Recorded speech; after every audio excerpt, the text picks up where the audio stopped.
سلام دوستان عزیز، حالتون چطوره؟ من علی یارجی هستم. خیلی خوش اومدیم به ویدیو امروز. بچه‌ها چطورین؟ چیکار می‌کنین؟ بچه‌های عزیز، بهتون قول داده بودم که یه ویدیویی در مورد DNS درست کنم که پینگتون کاهش پیدا کنه. در کال آف دیوتی موبایل اومدم بهتون امروز آموزش بدم. بچه‌ها چقدر چیکار می‌کنید؟ در مورد بتل پس‌های کال آف هم صحبت می‌کنم. بچه‌ها فعلا وایسادیم داریم نزدیک 500 تاییم، پول داریم جمع می‌کنیم روزی 10000 تومان تا ماه بعد 2 تا بتل پس تقدیمتون میشه. ماه بعدش هم 2 تا بتل پس. حالا توی ویدیو دیگه توضیح میدم بهتون. بچه‌ها امروز اومدیم آموزش بدیم که چجوری پینگ کال آفتون 25 الی 20 الی 40 یا 50 باشه، ریجستر داشته باشیم. بچه‌ها 2 تا برنامه براتون آوردم. DNS چنجر، یکی به رنگ مشکی رنگ، یکی به رنگ آبی رنگ. دوستان یه دونه DNS دیگه هم هستش، DNS الکترون یا الکترو. اینا DNS هایی هستن که بهترین DNS های بازار الان داره مصرف میشه. روش دانلودش کردنشون هم بهتون میگم که چطوری دانلود میشه. بچه‌ها و اینکه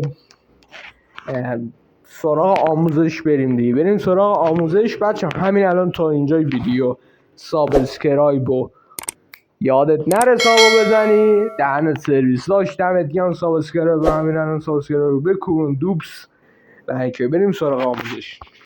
خب بچه داخل این قسمت اومدیم که DNS ها رو دانلود کنید. داخل گوگل پلی فروشگاه میرین، سرچ میکنین که برنامه DNS رو که میزنید راحت دیگه DNS رو میزنید.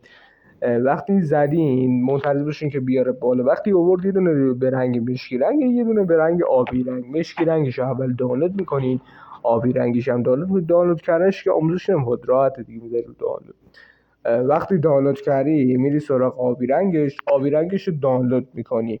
بچه من یه دونه سرورم دارم، اونم عکس بگیرید از آبی رنگ.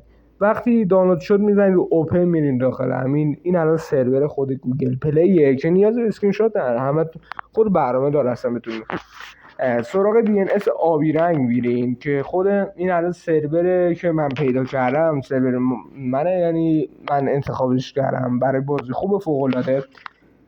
پینگ خوبی بهتون میده، یعنی میگه ریجستر تیر خوبی بهتون میده. این الان سرور من 51661022. اینو اسکرین شات بگیریم، خیلی خوبه برای بازی دیگه. ریجستر تیر فوق العاده ای داره دوستان. بعد میریم سراغ DNS الکترون. DNS الکترون یه نوع DNSی هستش که اونم برای بازی اینا خوبه، کاهش پینگ داره. بچه‌ها بهتون یاد میدم که چجوری دانلودش کنید. دوستان وارد گوگل پلی میشین، میزنید DNS الکترون. وقتی سرچ میکنین DNS الکترون براتون میاره بالا سایتش. خود وای میسین بیاره بالا. خب وایسادین سرچ کنین DNS الکترون. خورده وقتتون رو میگیره، یه 3-4-5 ثانیه. میزنین داخل سایتش، وای میسین زده برای دانلود اندروید و مثلا قابلیت هاش دیگه.